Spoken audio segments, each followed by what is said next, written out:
ఒకసారట ఒక వ్యక్తి ఎలాగనే ఒక బోధకుడు ఆత్మ ప్రేరణతో, ఏ విధంగా ఆత్మ ప్రేరణతో దేవుని యొక్క వాక్యాన్ని బోధిస్తూ ఉండగా, చాలా శక్తివంతంగా దేవుని యొక్క వాక్యాన్ని బోధిస్తుండగా పాపాన్ని గురించి బోధిస్తున్నాడు. దేని గురించి పాపాన్ని గురించి, పశ్చాత్తాపాన్ని గురించి, హృదయ పరివర్తన గురించి బోధకుడు అనర్గళంగా బోధిస్తూ ఉన్నాడు ఆత్మ ప్రేరణతోటి. చాలామంది మారు మనసు పొందారు, హృదయ పరివర్తన చెందారు, పశ్చాత్తాపడ్డారు. కన్నీటితో వాళ్ళ పాపాన్ని ఒప్పుకొని, దేవా నేను పాపినయ్యా, నన్ను క్షమించయ్యా అని దేవుని సన్నిధిలో కన్నీరు మున్నీరుగా ఏడ్చి వారి పాపాలను అంగీకరించుకొని పశ్చాత్తాపడి దేవుని కృపను పొందుకున్నారు. అయితే వాళ్ళల్లో ఒక కుర్రోడున్నాడు. ఈ కుర్రోళ్ళు, ఈ యవ్వన ప్రాయంలో ఉన్నటువంటి వాళ్ళు అంత ఈజీగా మాట వినరండి. బాబు ఎవరిన ఉంటే నా మీద కోప్పడమాకండి నాయన, కానీ ఉన్న మాట నిజమండి. ఏంటంటే అంత ఈజీగా వినరండి. ఎందుకంటే యవ్వన ప్రాయం. ఏంటిది? యవ్వన ప్రాయం. వాళ్ళది కూడా తప్పులేదు. ఇంకా ఎందుకని ఉడుకు రక్తం. ఇంకా ఏందండి? ఉడుకు రక్తం. నేను ఇంకా చానాళ్ళు బ్రతుకుతాగా అని అనుకుంటారండి. ప్రియులారా, ఆ కుర్రవాడు ఈ ప్రసంగం అయిపోయిన తర్వాత ఆ బోధకుడి దగ్గరికి వచ్చాడు. బోధకుడి దగ్గరికి వచ్చి అంటున్నాడంట, ఏంటంటే ఈ బోధకుడు, మీ పాప భారాన్ని దించివేసుకోండి, మీ పాపం అనే బరువును దించివేసుకోండి, మీ పాపం అనేటువంటి ఆ బరువుగా ఉన్నదాన్ని తీసివేసుకోండి అంటంటే ఈ కుర్రవాడు బోధకుడి దగ్గరకు వచ్చి అన్నాడట, ఎగతాళి చేసుకుంటా, ఎగతాళి చేసుకుంటా, అవహేళన చేసుకుంటా అన్నాడట, ఏమండి మీరు ఇవాళ పాపం అనే బరువు దించేసుకోమంటున్నారు. ఏంటి? పాపం అనే బరువు దించేసుకోమంటున్నారు, పాపం అనే భారాన్ని దించేసుకోమంటున్నారు, పాపం అనే భారం దించేసుకోమంటున్నారు. ఆ కుర్రవాడు భయంకరమైన పాపములో బ్రతుకుతున్నాడండి. ఆ కుర్రవాడు ఆ కుర్రవాడు అన్నాడు, మీరు పాపం అనే బరువుని భారాన్ని దించివేసుకోమంటున్నారు కదా, నాకే బరువు లేదండి, నాకేం బరువు అనిపించట్లా, నా పాపం నాకేమీ బరువు అనిపించట్లా అనగానే ఈ బోధకుడు అన్నాడంటండి, ఒక ఉదాహరణ చెప్పాడు. నాయనా నిన్ను ప్రశ్న ఇవ్వచ్చా అన్నాడు. అడగండి, దాందేముంది, దేనికైనా సమాధానం చెప్తాన్నాడు కుర్రాడు. పాపములో బ్రతుకుతున్న కుర్రవాడు, భయంకరమైన పాపములో బ్రతుకుతున్న కుర్రవాడు, అడగండి అనగానే ప్రియులారా ఈ బోధకుడు అడిగాడట, నాయన ఒక చచ్చిపోయిన శవం మీద 10 కేజీల బరువు పెడితే శవానికి బరువు తెలుస్తుందా? మిమ్మల్ని అడుగుతున్నా, బరువు తెలుస్తుందా? తెలియదండి. చచ్చిపోయిన శవానికి తెలియదు. తర్వాత అన్నాడట, అదే చచ్చిపోయిన శవం మీద 100 కేజీలు బరువు పెట్టామనుకో, దానికి బరువు తెలుస్తుందా అంటే బరువు తెలుస్తుందా? తెలియదండి. సరే, ఆ చచ్చిపోయిన శవం మీద 1000 కేజీలు బరువు పెట్టామనుకో, దానికి బరువు తెలుస్తుందా? ఆ కుర్రోడు అన్నాడట చివరికి, అది శవం అండి, అది చచ్చిన శవం అండి, దానికి బరువు ఎలా తెలుస్తుందండి, మీరు భలేగంటారే అనగానే బోధకుడు అన్నాడట, కుర్రవాడా నీవు కూడా చచ్చిన శవములాగా ఉన్నావు కాబట్టి నీకు పాపం అనే బరువు తెలియటం లేదన్నాడట. Praise the Lord, praise the Lord, praise the Lord, praise the Lord, praise the Lord, praise the Lord. నీవు కూడా పాపం అనేటువంటి చచ్చిన శవముగా ఉన్నావు కాబట్టి, పాపం అనేటువంటి చావులో ఉన్నావు కాబట్టి, పాపం అనే వేతనాన్ని పొందుకొని ఉన్నావు కాబట్టి నీకు కూడా బరువు తెలియదన్నాడట. క్రీస్తునందు ప్రియులారా, ఈ రాత్రికాల సమయంలో దేవుడు మనందరికీ చెప్తున్నాడు, ఏమిటి అంటే ఎవరైతే చావైన పాపములో ఉంటారో, ఎవరైతే చావైన పాపములో బ్రతుకుతుంటారో ప్రియులారా, అటువంటి వారికి పాప భయం ఉండదండి, అటువంటి వారికి పాపభీతి ఉండదు. మీకు అందరికి ఒక మాట చెప్తే అందరూ జాగ్రత్తగా వినండి, అందరు ఇటువైపే చూచి వినండి. కొన్ని చోట్ల గ్రామాలు భయంకరమైన పాపములో బ్రతుకుతున్నప్పుడు గ్రామములో ఉన్న ప్రజలందరూ కూడా నీతి లేకుండా శరీర కార్యాలకు బానిసలైనప్పుడు బోధకుడు వచ్చి ఎంత బోధించినా కానీ అక్కడ ఎక్కదండి, పనిచేయదు. అక్కడ పనిచేయదండి. వినండి జాగ్రత్తగా పిల్లారా. కొన్నిసార్లు కొన్ని చోట్ల గ్రామాలలో 70%, 60%, 50%, 80% పాపములు బ్రతుకుతుంటారండి. అక్కడ వావి వరుసలు ఉండవు. నీతివంతమైన జీవితం ఉండదు. భార్య భర్తకు లోబడదు, భర్త భార్య లోబడదు. అటువంటి చోట పాపాన్ని గురించి బోధించిన వాళ్ళల్లో భయం ఉండదు. ఎందుకని? వాళ్ళు ఎటువంటి జీవితాన్ని జీవిస్తున్నారు? చచ్చిపోయినా ఆధ్యాత్మికమైనటువంటి చావులో వాళ్ళు బ్రతుకుతున్నారు. ఆధ్యాత్మికమైన మరణములో వాళ్ళు ఉంటున్నారు. కాబట్టి బోధకులు, గురువులు ఎంతగా బోధించినా కానీ అక్కడ వాక్యం చొచ్చుకొని పోదో. ప్రియులారా, జాగ్రత్తగా ఆలకించండి. అలనాడు సొదొమ గొమొర్రా పట్టణాన్ని కూడా హెచ్చరించాడు దేవుడు. అలనాడు సొదొమ గొమొర్రా పట్టణాన్ని కూడా దేవుడు ఖండించాడు. లోతు అనే వ్యక్తి ద్వారా, లోతు అనే నీతిమంతుని ద్వారా వాళ్ళతో చెప్పాడు, అయ్యలారా మీరిదిగో పాపము చేస్తున్నారు, పాపము నుండి వైదొలగండి, మారు మనసు పొందండి అని చెప్పారు. కానీ విన్నారా? వినలేదండి. దేవుడు వారిని హెచ్చరించటానికి దేవుని యొక్క మనుషులని, దేవుని యొక్క దూతలని పంపించాడు. విన్నారా? వినలేదండి. చివరికి యేసయ్య తాను పెరిగినటువంటి పట్టణం కపర్నాం. ఏ పట్టణం అండి? కపర్నాం పట్టణానికి వెళితే లూకాసు వార్త 4వ అధ్యాయం 16వ వచనం చదవాల్సిన అవసరం లేదండి. లూకాసు వార్త 4వ అధ్యాయం నజరేతు నగరానికి వెళితే అక్కడ దేవుని యొక్క వాక్యాన్ని బోధించడానికి లేచి నిలబడితే విన్నారా? వాళ్ళు వినలేదండి. కారణం వారిలో పాప భీతి లేదు. ప్రియులారా, ఈ సందర్భంగా మీకందరికీ ఒక మనవి. శ్రమల కాలములో వీలున్నంత వరకు ప్రతి ఒక్కరూ మంచి పాప సంకీర్తనం చేయండి. Praise the Lord, praise the Lord, praise the Lord. వీలుంటే 2 సార్లు 3 సార్లు పాప సంకీర్తనం చేద్దాం ప్రియులారా. అది మనల్ని శుద్ధి చేస్తుంది. చాలా ముఖ్యమైనటువంటిది ప్రియులారా. పాపాన్ని ఒప్పుకోవటం చాలా ముఖ్యమైనటువంటిది ప్రియులారా. ఇదిగో సొదొమ పట్టణాన్ని కూడా దేవుడు హెచ్చరించాడు. యేసు ప్రభు తాను జీవించినటువంటి కపర్నాము పట్టణాన్ని కూడా హెచ్చరించాడు. నేను వెళ్ళానండి, ఇశ్రాయేలు దేశానికి నేను వెళ్ళాను.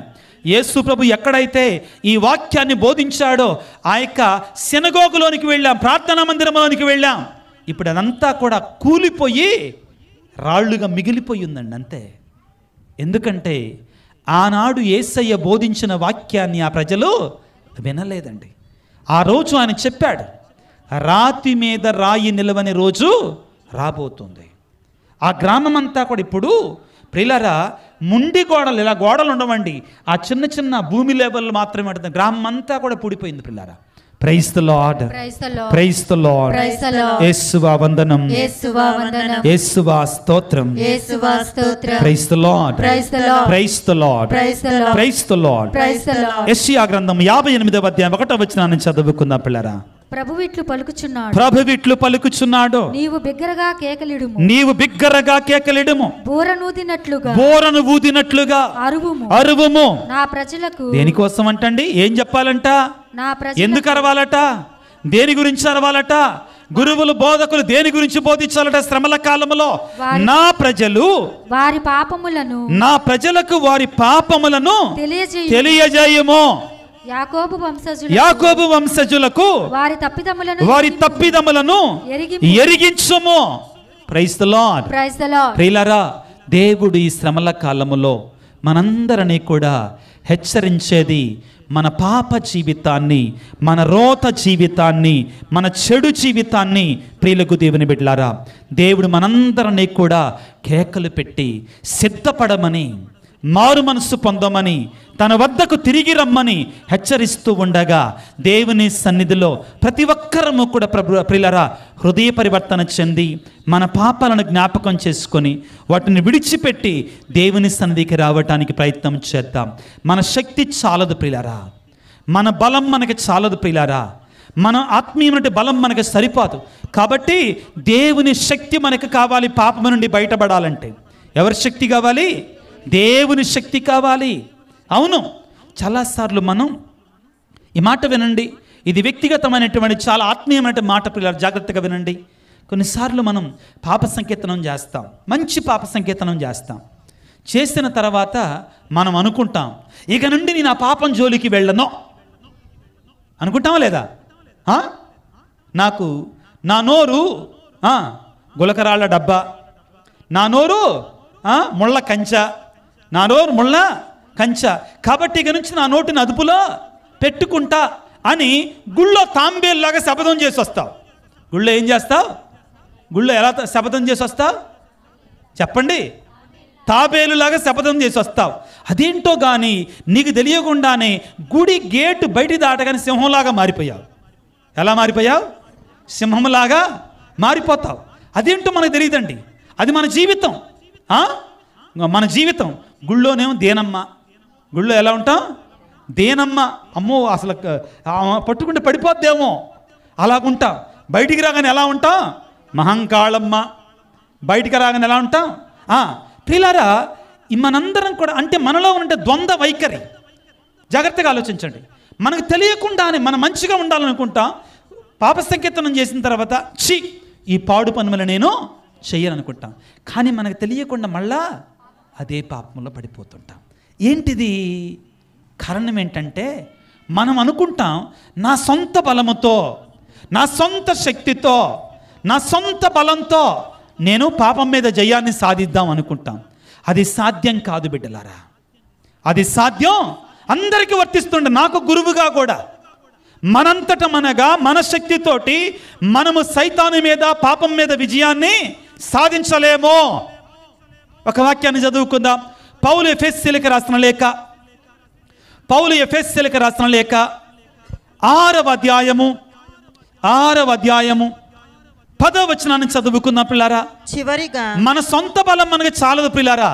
చివరిగా ప్రభువుతో ఏకమై ఆయన మహాశక్తి ద్వారా మీ బలమును అభివృద్ధి పరచుకోండి. Praise the Lord, praise the Lord, praise the Lord. అందరూ చేతులు జోడించండి ఒకసారి. పరిశుద్ధ పరమ దివ్య సప్రసాదమునకు సదాకాలము ఆరాధన స్తుతి స్తోత్రములు నమస్కారములు కలుగునుగాక. పిత పుత్ర పవిత్రాత్మకు మహిమ కలుగునుగాక. ఆదిలో కలిగినట్లు ఇప్పుడును ఎల్లప్పుడూ సదాకాలం మీకే స్తోత్రం కలుగునుగాక. మరియ తల్లి యొక్క ప్రార్థనా సహాయాన్ని కోరుకుందాం. దేవవర ప్రసాదము చేత నిండిన మరియమ్మ వందనం. ప్రభువు మీతో ఉన్నారు, స్త్రీలలో ఆశీర్వదించబడిన వారు మీరే, మీ గర్భఫలముకు యేసు ఆశీర్వదించబడిన వారుగని. పరిశుద్ధ మరియమ్మ సర్వేశ్వరుని యొక్క మాత, పాపాత్మనమైండు మా కొరకు ఇప్పుడును మా మరణ సమయమందున ప్రార్థించండి. ఆమేన్. నిత్య సహాయ మాత మా కొరకు praise the Lord, praise the Lord, praise the Lord. ప్రియులకు దేవుని బిడ్డలారా, ఈ సాతాను మీద పోరాటములో మన శక్తి చాలదండి. మన శక్తి మనకి చాలదు. దేవుని యొక్క శక్తి మనకి కావాలి.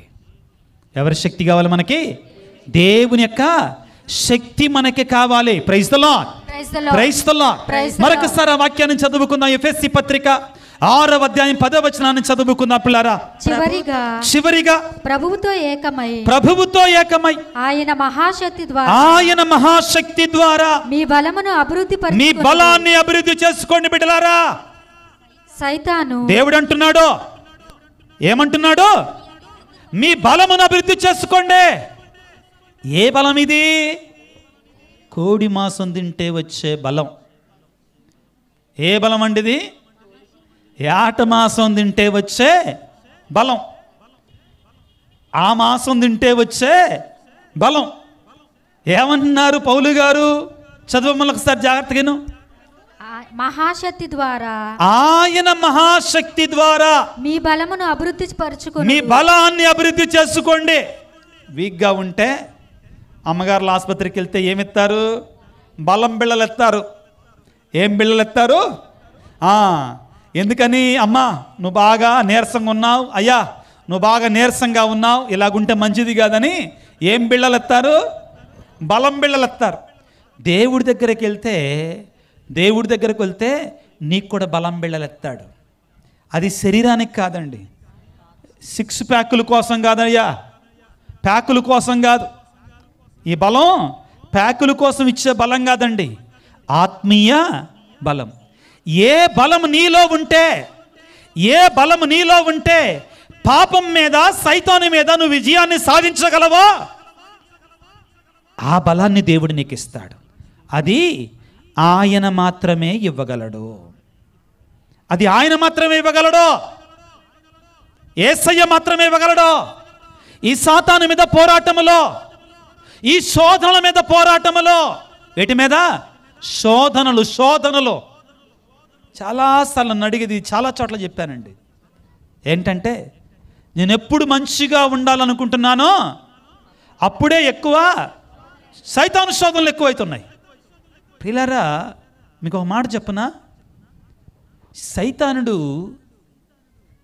ఈ 365 రోజుల్లో బాగా బిజీగా ఉండే రోజులు ఎప్పుడో తెలుసా? సైతానుడు బాగా బిజీగా ఉండే రోజులు ఎప్పుడో తెలుసా? శ్రమల కాలం. ఎందుకంటే వాడి బెస్ట్ ఫ్రెండ్స్ అందరూ దేవుడి దగ్గరకు వస్తున్నారుగా. వాడి బెస్ట్ ఫ్రెండ్స్ అందరూ దేవుడి దగ్గరికి వెళ్తుంటే వాడు ఊరుకుంటాడా? వాడి ప్రియమైన స్నేహితులం కదా మనం, కాదా? వాడికి ప్రియమైనటువంటి స్నేహితులం కదా, కాదా? అవునా కాదా? కొంతమంది సిగ్గుపడుతున్నారు, కొంతమంది ఒప్పుకుంటున్నారు, కొంతమంది కాదంటున్నారు. కానీ చాలా వరకు ఇది నిజం. కానీ దేవుడు ఏమంటున్నాడంటే, వాడి మీద నీ అంతట నువ్వు విజయం సాధించలేవు. నా బలాన్ని, ఆయన బలాన్ని, ఎవరి బలాన్ని? యేసయ్య బలాన్ని నువ్వు పొందుకో. ఇప్పుడు నేను చెప్తున్న మాటలు అందరూ గట్టిగా చెప్పండి, చేతులు చాచి పిల్లరా. దేవుడు సర్వశక్తిమంతుడు. దేవుడు సర్వశక్తిమంతుడు. నా దేవుడు సర్వశక్తిమంతుడు. నా దేవుడు సర్వశక్తిమంతుడు. నా దేవుడు సర్వశక్తిమంతుడు. నా దేవుడు సర్వశక్తిమంతుడు. సైతానుకు కూడా కొన్ని శక్తులు ఉన్నాయి. సైతానుకు కూడా కొన్ని శక్తులు ఉన్నాయి. చెప్పండి, ఎందుకు ఆగారు? ఇది నిజమే నేను చెప్పేది. సైతానుకు కూడా కొన్ని శక్తులు ఉన్నాయి. సైతానుకు కూడా కొన్ని శక్తులు ఉన్నాయి. నేను సైతానుతో పోరాడుతున్నాను. నేను సైతానుతో పోరాడుతున్నాను. నేను సైతాను శక్తితో పోరాడుతున్నాను. నేను సైతాను శక్తితో పోరాడుచున్నాను. నా సొంత బలము నాకు చాలదు. నాకు సొంత బలము నాకు చాలదు. నా సొంత బలము నాకు చాలదు. నా సొంత బలము నాకు చాలదు. యేసయ్య నాకు తోడుగా ఉంటే, యేసయ్య నాకు తోడుగా ఉంటే, యేసయ్య బలము నాకు తోడుగా ఉంటే, యేసయ్య బలము నాకు తోడుగా ఉంటే, సైతానుడు ఓడిపోతాడు. సైతానుడు ఓడిపోతాడు. సైతానుడు పారిపోతాడు. సైతానుడు పారిపోతాడు. సైతానుడు కూలిపోతాడు. సైతానుడు కూలిపోతాడు. Praise the Lord. Praise the Lord. Praise the Lord. Praise the Lord. Praise the Lord. Praise the Lord. Praise the Lord. Praise the Lord. ప్రియులారా, ఇదే స్తోత్రం అందరం గుర్తుపెట్టుకుందాం. అందరూ గుర్తుపెట్టుకుందాం. నా దేవుడు సర్వశక్తిమంతుడు. నా దేవుడు. సైతాను కూడా కొన్ని శక్తులు ఉంటాయండి. పాడు చేస్తున్నాడు కదా, పాడు చేసే శక్తి ఉంది వాడి దగ్గర. పాడు చేసే శక్తి ఉంది ఒకటి దగ్గర. ఒకసారి నేను కొత్తలో చల్లపల్లి మొట్టమొదటి విచారణకి వెళ్ళింది చల్లపల్లి అండి. చల్లపల్లి విచారణకి వెళ్ళా. చర్లపల్లి కాదండి, చర్లపల్లి హైదరాబాద్లో ఉంది. మన కృష్ణా జిల్లాలో చల్లపల్లి ఉంది, అవనిగడ్డ దగ్గర. వెళ్ళిన తర్వాత నాకెందుకో ప్రేరణ కలిగింది. మొదటి శుక్రవారం హోల్ నైట్ ప్రేయర్ స్టార్ట్ చేశా. ఆల్ నైట్ అన్నమాట. సాయంత్రం 6 గంటల నుంచి పొద్దున్నే 6 గంటల గ్రామాల నుంచి ఇలానే మీలాగనే కొన్ని వందల మంది వచ్చేవాళ్ళు. ఉపవాస ప్రార్థన, పొద్దున్న పూజతో ముగిసేది, ఇక వెళ్ళిపోయేవాళ్ళు. అయితే ఒకళ్ళిద్దరు నాతో అన్నారు, కొంతమంది అక్కడ ఉన్నటువంటి వాళ్ళు ఏమన్నారంటే, ఫాదర్ మీరు స్టార్ట్ చేశారు బాగానే ఉంది, మరి అది కంటిన్యూ కాకపోతే మీరు వెళ్ళిపోయిన తర్వాత ఎలాగండి, పెద్ద సమస్య వచ్చి పడుద్దుగా. ఇప్పుడు మీరు స్టార్ట్ చేశారు బాగానే ఉంది, మీ తర్వాత మీరు వెళ్ళిపోయిన తర్వాత అది కంటిన్యూ కాదనుకో, అప్పుడేం చేస్తారు? నాకు భయం వేసింది. అమ్మో నేను స్టార్ట్ చేయటం బాగానే ఉంది కానీ మరి తర్వాత అది కంటిన్యూ కాకపోతే ఎలాగా అని అప్పట్లో నేను జరిగిన వాస్తవమే చెప్తున్నానండి. ఆ ఫాదర్ పేరు కూడా చెప్తున్నాను. గాబ్రియేలు స్వామి అని ఉన్నారు, ఇప్పుడు మోన్సినియర్ ఫాదర్ గారు. ఆయన మచిలీపట్నంలో ఉన్న ఒకరోజు ఆయన దగ్గరికి వెళ్తే ఆయన దగ్గర స్పిరిచువల్ టాక్ లాగా, ఆధ్యాత్మిక టాక్ లాగా మాట్లాడుకుంటా స్వామి నేను ఇలాగా మొదటి శుక్రవారం హోల్ నైట్ ప్రేయర్ స్టార్ట్ చేశా, కానీ కొంతమంది అంటున్నారు మరి నేను వెళ్ళిపోయిన తర్వాత అది కంటిన్యూ కాకపోతే ఎలాగా అంటే ఆయన ఒక్కటే మాట అన్నాడు, స్వామి దేవుడు మీకు ఆ ప్రేరణనిచ్చాడు, దేవుడు మీకు ప్రేరణనిచ్చాడు, మీరు ముందుకెళ్ళండి, కంటిన్యూ చేయండి. ఆ తర్వాత అది కంటిన్యూ అయితే దేవుడి చిత్తం. సైతానుడు మిమ్మల్ని లాగటానికి చూస్తున్నాడు, వదిలిపెట్టమాకండి దాన్ని అని చెప్పాడు. Praise the Lord, praise the Lord, praise the Lord, praise the Lord, praise the Lord, praise the Lord. అవును ప్రియులారా, మనం ఏదన్నా మంచి చెయ్యాలి అనుకుంటే సాతానుడు ఊరకనే ఉండడు. అదే చెప్తున్నాగా, శ్రమల కాలంలో సాతానుడు ఎక్కువగా బిజీగా ఉంటాడు. నువ్వు పవిత్రంగా ఉండాలి, పరిశుద్ధంగా ఉండాలి, దీక్ష తీసుకోవాలి, ఉపవాసం ఉంటాను, దీక్ష తీసుకోకపోయినా కానీ శుక్రవారం బుధవారం 40 రోజుల పాటు ఉపవాసం ఉంటాను, దేవునికి దగ్గరగా ఉంటాను. ఉపవాసం అంటే అర్థం ఏంటి? దేవునికి దగ్గరగా ఉండుట. ఉపవాసము దేవునితో ఉండుట. నేను దేవునితో ఉంటాను అనుకుంటుంటే సాతానుడు ఊరుకోడు. సాతానుడు ఇంకా ఎక్కువగా నిన్ను శోధిస్తాడు. Praise the Lord, praise the Lord, praise the Lord, praise the Lord, praise the Lord. Praise the Lord. అటువంటి సమయంలో నేను చెయ్యవలసింది ఏమిటి అంటే, దేవా నీ శక్తిని నాకు ఇవ్వయ్యా. ఎవరి శక్తి మనకు కావాలి? అయ్యా నీ శక్తిని నాకు ఇవ్వయ్యా. నీ శక్తి నాకు తోడుగా ఉంటే, నీ బలము నాకు తోడుగా ఉంటే సైతానుడు ఏమైతాడో పారిపోతాడు. Praise the Lord. Praise the Lord. నన్నేమి చేయలేడు. Praise the Lord, praise the Lord, praise the Lord, praise the Lord, praise the Lord, praise the Lord. పౌలు ఫిలిప్పీలకు రాసినటువంటి 4వ అధ్యాయము, పౌలు ఫిలిప్పీలకు రాసినటువంటి లేఖ 4వ అధ్యాయము 13వ వచనాన్ని చదువుకున్నప్పుడు క్రీస్తు అనుగ్రహించు శక్తిచే. ఇందాకలా మనం ఏం చదువుకున్నామండి? మీరు ప్రభువు అనుగ్రహించు శక్తిచే మీ బలమును పొందండి. ఏం పొందుకోవాలి? బలాన్ని పొందుకోవాలి. ఇప్పుడు ఏమంటున్నారు? జాగ్రత్తగా వినండి పిల్లారా. 13వ వచనం, క్రీస్తు అనుగ్రహించు శక్తి, క్రీస్తు అనుగ్రహించు శక్తిచే నేను అన్నిటినీ చేయగలను, నేను అన్నిటినీ చేయగలను, ఎట్టి పరిస్థితినైనా ఎదుర్కొను బలము నాకున్నదే. Praise the Lord, praise the Lord, praise the Lord, praise the Lord, praise the Lord. Praise the Lord. అందరూ చేతిని పైకి చాచిన తర్వాత చెప్పండి. అందరూ చేతిని పైకి చేసి, క్రీస్తు నాకు అనుగ్రహించే శక్తిచే, క్రీస్తు నాకు అనుగ్రహించే శక్తిచే, క్రీస్తు నాకు అనుగ్రహించే శక్తిచే, క్రీస్తు నాకు అనుగ్రహించే శక్తిచే ఎట్టి పరిస్థితినైనా ఎట్టి పరిస్థితినైనా ఎదుర్కొనే బలము నాకున్నదే. బలము నాకున్నది. విశ్వాసంతో చెప్పండి బిడ్డలారా. నేను మాట్లాడిచ్చేది మీతోటి దేవుని యొక్క వాక్యాన్ని మాట్లాడిస్తాను, నా మాట కాదు. దేవుని యొక్క మాటలు శక్తివంతమైనవి, మహిమ కలిగినటువంటివి. అది నువ్వు అనుకో, నీ మనస్సులో అనుకో. ఈ శోధన నుండి, ఈ పాపము నుండి, ఈ సైతాను నుండి నువ్వు దేవునితో చెప్పుకో, అయ్యా నువ్విచ్చే శక్తి నాకుంటే నేను ఎటువంటి శోధననైనా జయిస్తాను, నేను ఎటువంటి శోధననైనా జయిస్తాను. ప్రభు యేసు లేకుండా నేనేమి, ప్రభు యేసు నాతో ఉంటే నాకు అసాధ్యమైనది ఏదీ లేదో.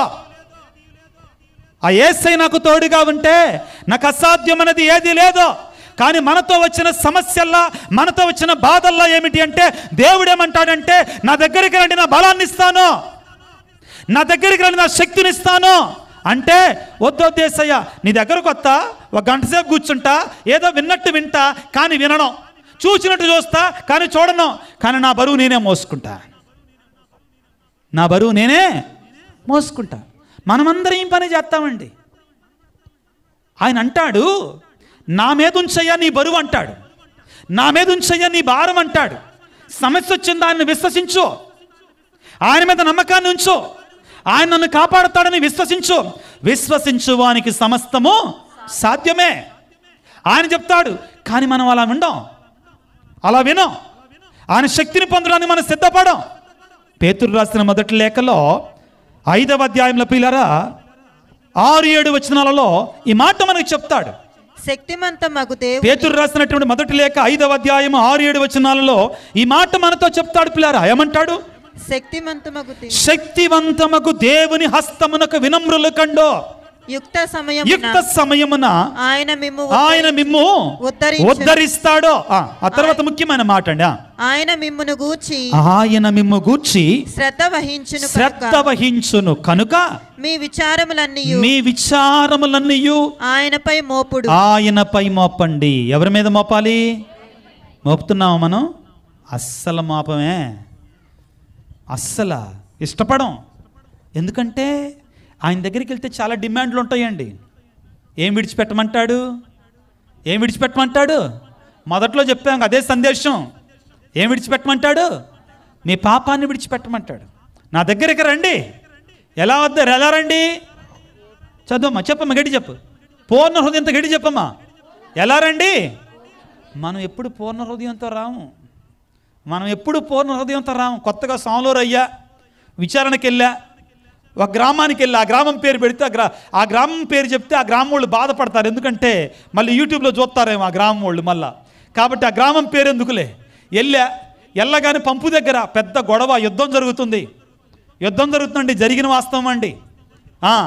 యుద్ధం జరుగుతున్న తర్వాత నన్ను చూసింది ఆమె, సాంలూరుని చూసింది, ఫాదర్ గారిని చూసి ఆ బిందెతోటి ఇట్ట లేచినామా దించి, ఆ మీదికి లేచినామా చేసి, ఇక నేను పొయ్యాను అనుకుంది. పక్కనే నేను మూల మలుపు తిరిగా, నేను స్లో చేసి ఒక పెద్ద ఆయనతోటి మాట్లాడుతుంటే ఆమెతో అన్నది, ఆగవే, పూజకి వెళ్ళి వచ్చిన తర్వాత నీ పని చెప్తా ఉండు అన్నది.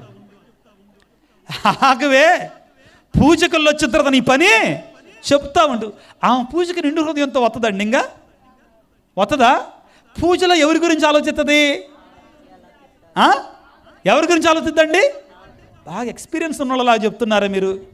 గట్టిగా, బలంగా, దృఢంగా, ఏం తేడా లేకుండా. ఎవరి గురించి ఆలోచిద్దండి పూజలో? వెళ్ళిన తర్వాత ఈ తరువాయి భాగం ఏంటంటే టు బీ కంటిన్యూడ్.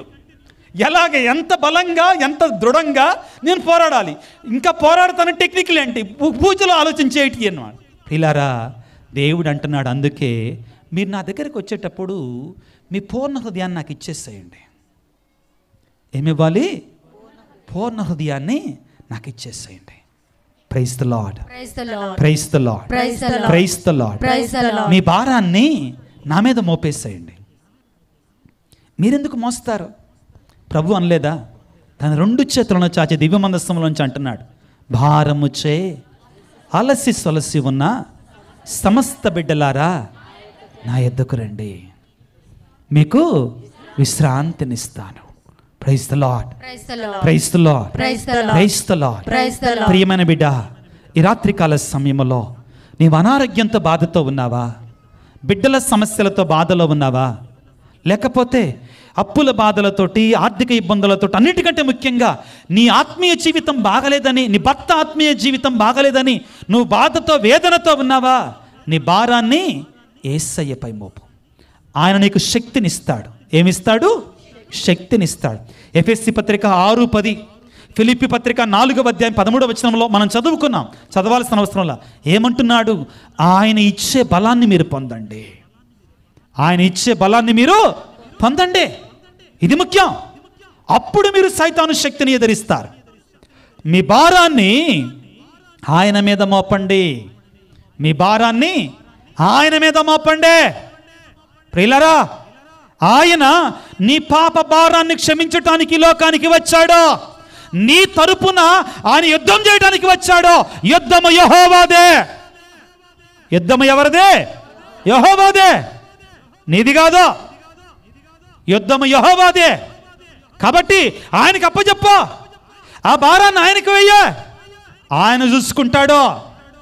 నువ్వు చేయాల్సిందల్లా ఏంటంటే నీ భారాన్ని ఆయన మీద మోపటం. Praise the Lord, praise the Lord, praise the Lord, praise the Lord. ఒక గ్రామంలోనంటండి ఒక ముసలమ్మ పాపం కట్టె పుల్లలు ఏరుకుంది పొయ్యిలోకి. కట్టె పుల్లలు దేనికి అని కొత్త మోడర్న్ పిల్లలు అడుగుతారు. ఎందుకంటే వాళ్ళకి తెలియదు. అన్ని స్టవ్లు, గ్యాస్ స్టవ్లే, గ్యాస్ పొయ్యిలే, అన్ని కరెంటు పొయ్యిలే. కట్టె పుల్లల పొయ్యిలు ఇప్పుడు చూడతల్లా. ఈ మోడర్న్ పిల్లలందరికీ తెలియదు. కట్టెలతో అమ్మ మేము అన్నం వండుకునే వాళ్ళం ఒకప్పుడు, ఇంకొన్నాళ్ళు ఆగితే కట్టెలతో అన్నం వండుతారని అడుగుతారండి. అవునా కదా? అందరూ గ్యాస్ పొయ్యిలేనా? ఎక్కడో ఒకటి వేడి నీళ్ళ కోసం అట్టా వాడుతున్నారు కొద్దిగా, అంతే. ఇప్పుడు అందరు తల్ల ఊపుతున్నారు. ఒక ముసలమ్మ పాపం పొయ్యిలోకి పుల్లల కోసం కట్టె మోపు ఏరుకొని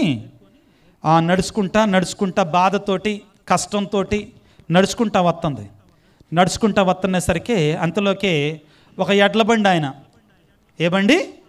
ఎడ్ల బండి అలా వెళ్తుంది, త్వరగా వెళ్తుంది. పాపం ఏం బాధ చూసి అవా బండి ఎక్కుతావా అన్నాడు. అనేసరికి నాయన పుణ్యం ఉంటుందయ్యా అని చెప్పగానే సరే ఎక్కినా నానమ్మ అని బండెక్కి అక్కడ కూర్చుంది. ఇంకా కూర్చున్న తర్వాత 2 కిలోమీటర్ల పొడుగున బండి నడుస్తూ ఉంది, పోతుంది. ఈయన ఎదురుగా చూసుకుంటే వెనకున్న అవ్వతోడు ముచ్చట్లు చెప్తా ఉన్నాడు. ఇక ఊరు దగ్గరకు వచ్చిన తర్వాత ఏవవ్వా మీ ఇల్లు ఎక్కడని వెనక్కి తిరిగాడు. అమ్మమ్మ కల్లి ఇంకేముంది, ఆ అమ్మమ్మ కట్టెల మూట నెత్తి మీద పెట్టుకొని కూర్చుంది బండి మీద. నెత్తి మీద కూర్చుందనమాట బండి మీద. అర్థమైందా? తెలివండి, మన తెలివి మామూలుగా ఉండదు. ఇదేందవ్వా నువ్వు కట్టెల మూటని నెత్తి మీద పెట్టుకొని కూర్చున్నావు, ఎందుకు అక్కడి నుంచి మోసుకుంటూ వస్తున్నావా?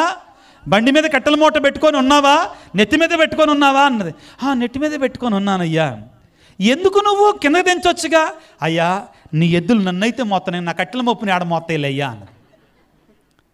నీ ఎద్దులు నన్నైతే మోస్తున్నాయి కానీ నా కట్టెల మోపుని ఆడ మోత్తేలయ్యా అన్నదండి. ఆమె నెత్తి మీద ఉన్న మొయ్యాల్సింది ఎవరు? ఎద్దులే మొయ్యాలి, బండే మొయ్యాలి. మన తెలివి అట్టుంటుందండి. యేసయ్య దగ్గరకు వస్తున్నాం కానీ మన భారాన్ని యేసయ్యకి ఇవ్వటంలా. అన్నిటికంటే ముఖ్యంగా పాప భారాన్ని యేసయ్యకి ఇవ్వం, దాచిపెట్టుకుంటాం. పాప భారాన్ని యేసయ్యకి ఇవ్వడానికి ఇష్టపడం మనం. ప్రియులారా, ఈ రాత్రికాల సమయంలో ఆ దివ్య సప్రనాథనాథుడు ఈ శ్రమల కాలములో, ఈ పాస్కాయిత కాలంలో నన్ను నాతో కూడా అనేది ఏంటంటే, బిడా నీ పాపాన్ని నాకివ్వు, నీ పాపం ఎర్రగా సింధూరము వలె ఉన్నను దానిని తెల్లగా మంచు వలె మారుస్తానంటున్నాడు. Praise the Lord. యెషయా గ్రంథం 1వ అధ్యాయం. ప్రియులకు దేవుని బిడ్డలారా, యెషయా గ్రంథము 1వ అధ్యాయాన్ని తీసుకుందాం. దేవుడు నీతో నాతో అంటున్నాడు. ప్రియులకు దేవుని బిడ్డలారా, ఇదిగో 18వ వచనాన్ని చదువుకుందాం. మన వివాదములు పరిష్కరించుకుందాము. మీ పాపములు సింధూరము వలె ఎర్రగా ఉన్నను మంచు వలె తెల్లగా మారుస్తానంటున్నాడు. ప్రియులారా, శ్రమల కాలంలో దేవుడు మనకిచ్చేటువంటి సందేశం ఇదే. ప్రియబిడ్డా, నీ పాపాన్ని నా దగ్గరికి వచ్చి అంగీకరించు. ఆ తర్వాత చదువు. కెంపు వలె ఎర్రగా ఉన్నను ఉన్ని వలె తెల్లగా మారుస్తానంటున్నాడు. పిల్లరా, నీవు నేను చేయవలసిందల్లా ఏమిటి అంటే, ఆ దేవుని దగ్గరికి వెళ్ళి, యేసయ్యా, దావీదు కుమారా, నన్ను కనికరించయ్యా, నా పాపాన్ని కనికరించయ్యా, నా శక్తి నాకు చాలదయ్యా, నా బలం నాకు చాలదయ్యా అని దేవుని దగ్గరికి వెళ్ళి వేడుకోవాలి, మొరపెట్టాలి, ప్రార్థన చెయ్యాలి. ప్రియులకు దేవుని బిడ్డలారా, అందరూ చేతులు జోడించుదాం. పిల్లారా, చిన్న ప్రార్థన, ముగింపు ప్రార్థనలో ఏకీభవించుదాం. సర్వశక్తిమంతుడా, సర్వోన్నతుడా, యేసు రాజా, శక్తిమంతుడా, పరమవైద్యుడా, దైవ కుమారా, నీకు స్తోత్రాలు. ప్రభువా, ఇప్పటి వరకు కూడా నీ యొక్క వాక్యాన్ని ఆలకించేటువంటి ధన్యత మాకు ఇచ్చినందుకు మీకు స్తోత్రాలు. ప్రభువా, మేమందరం కూడా నశించిపోకుండా ఉండాలని, హృదయ పరివర్తన చెందాలని, నీ సన్నిధికి రావాలని నువ్వు కోరుకుంటున్నావు. ప్రభువా, మా పాపాలను క్షమించేవాడవు నీవే, మా పాపముల కొరకే సిలువలో మరణించినటువంటి వాడవు నీవే. దేవా, ఈ రాత్రికాల సమయంలో నీ సన్నిధికి వచ్చినటువంటి ఈ నీ బిడ్డలందరిని దీవించండి ప్రభువా, ఆశీర్వదించండి తండ్రి. నీ గాయపడిన హస్తములతో ప్రభువా, అనారోగ్యముతో బాధపడుతున్న ప్రతి బిడ్డను ప్రభువా ఈ క్షణములో తాకండి ప్రభువా, ఈ క్షణములో తాకండి ప్రభువా, స్వస్థపరచండి ప్రభువా, దీవించండి నాయన, ఆశీర్వదించండి ప్రభువా, అభిషేకించండి ప్రభువా.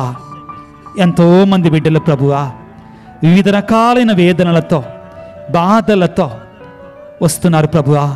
కుటుంబంలో శాంతి సమాధానట్టు వారికి, భార్యాభర్తల మధ్యలో సఖ్యత లేనటువంటి వారికి సఖ్యత దయచేయండి ప్రభువా. ఇప్పటి వరకు నీ బిడ్డలని సన్నిధిలో ఉన్నారయ్యా. ఏ బిడ్డ ఒట్టి చేతులతో వెళ్ళకూడదు నాయన, ఏ బిడ్డ ఒట్టి చేతులతో వెళ్ళకూడదు నాయన. ఈ రాత్రికాల సమయంలో నువ్వు దీవించేవాడవయ్యా, నువ్వు ఆశీర్వదించేవాడవయ్యా. చదువుకునే బిడ్డలకు మంచి జ్ఞానాన్ని ఇవ్వండి నాయన ప్రభు. యవ్వన ప్రాయంలో ఉన్నటువంటి స్త్రీ పురుషులందరినీ దీవించండి నాయన. ఉద్యోగాల కొరకై, పరీక్షల కొరకై సిద్ధపడుతుండగా చక్కని జ్ఞానముతో నింపండి నాయన. ఓ యేసు రాజా, అనారోగ్యముతో బాధపడుతున్న బిడ్డ పరిపూర్ణమైన ఆరోగ్యముతో నింపండి నాయన. ఉద్యోగం కొరకై ఎదురు చూస్తున్న బిడ్డలను ఉద్యోగాలు దయచేయండి ప్రభువా. గర్భఫలం కొరకై వేస్తున్నటువంటి స్త్రీలను ప్రభు గర్భఫలాన్ని ఆశీర్వదించండి నాయన ప్రభువా. జీవితంలో ప్రభు స్థిరము లేనటువంటి వారికి స్థిరత్వాన్ని దయచేయమని వేడుకొనిచున్నాము తండ్రి. చిన్నారి బిడ్డలను దీవించండి, వృద్ధాప్యంలో ఉన్నటువంటి వారిని దీవించండి ప్రభువా. నాయన ప్రత్యేకమైన రీతిలో ప్రభువా మా విచారణ గురువుల కొరకే ప్రార్థన చేస్తుండగా వారిని దీవించండి ప్రభువా. ఈ శ్రమల కాలంలో రాత్రి అనగా పగలనక మీ సేవ చేస్తున్నటువంటి మా గురువులను ప్రభువా మీరు కాపాడండి ప్రభువా. దీవించండి నాయన. ఆత్మవరింశం వారిని నింపండి నాయన. వారి ద్వారా మా సంఘాలలో నూతనమైన ఉత్తేజాన్ని తీసుకురండి ప్రభువా. సంఘ కాపరులు, ఉపదేశ మాస్టర్లను దీవించండి నాయన. మా మధ్యలోనికి వచ్చినటువంటి సిస్టర్స్ను ప్రత్యేకంగా దీవించండి నాయన. వారు చేస్తున్న సేవను మీరు దీవించండి నాయన. వారి ద్వారా ఎంతో మందికి మీరు మేలు చేయండి నాయన, మంచిని చేయండి నాయన. మా సంఘ పెద్దలను దీవించండి, మరిదల సభ్యులను దీవించండి. ముఖ్యంగా ప్రభువా దీక్షను తీసుకున్న బిడ్డల కొరకే ప్రార్థన చేస్తుండగా వారందరిని దీవించండి, ఆశీర్వదించండి. ఈనాడు ప్రభువా ఎవరైతే ప్రభువా ఇదిగో ఈ సువార్త కూటాల కొరకై సహాయం చేశారో, సహాయం చేస్తున్నారో, ఆర్థికంగా తోడ్పడుతున్నారో ఆ కుటుంబాలను దీవించండి ప్రభువా. లైటింగ్ పెట్టినటువంటి వారిని దీవించండి, మ్యూజిక్ వేస్తున్నటువంటి వారిని దీవించండి, సహకరిస్తున్నటువంటి వారందరిని కూడా ఆశీర్వదించమని, పాటలలో సహకరించినటువంటి వారందరూ దీవించండి నాయన.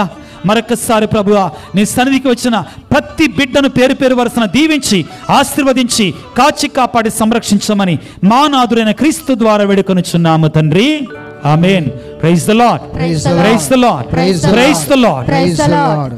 శిరమును వంచుడి వినయముతోడా నీ మహాయద్భుత వరవాహినికి శిరమును వంచుడి వినయముతోడా. నూతన ఆరాధన ప్రజ్వలింప గోపము నీదు పాతవ పంగము పంచేంద్రియములు గ్రహించగలు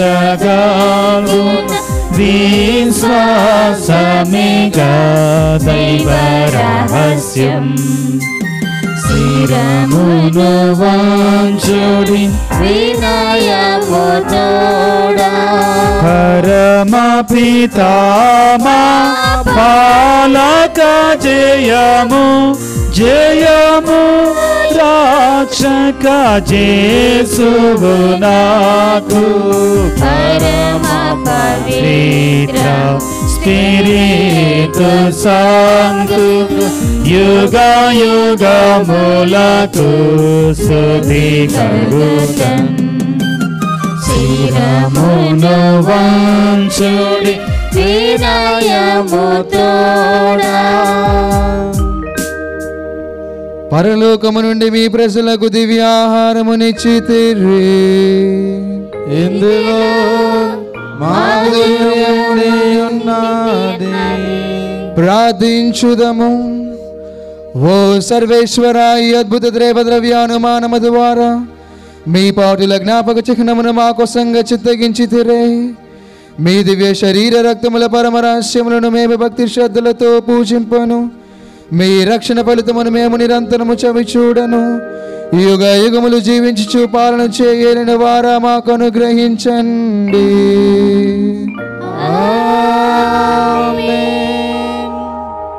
అందరు మోకరించండి. ప్రతి ఒక్కరు మోకరించాలి. అందరు మోకరించాలి. మోకరించి చివరి ఆశీర్వాదం, మహా ఆశీర్వాదాన్ని పొందుకుందాం. ఇది అసలైనటువంటిది.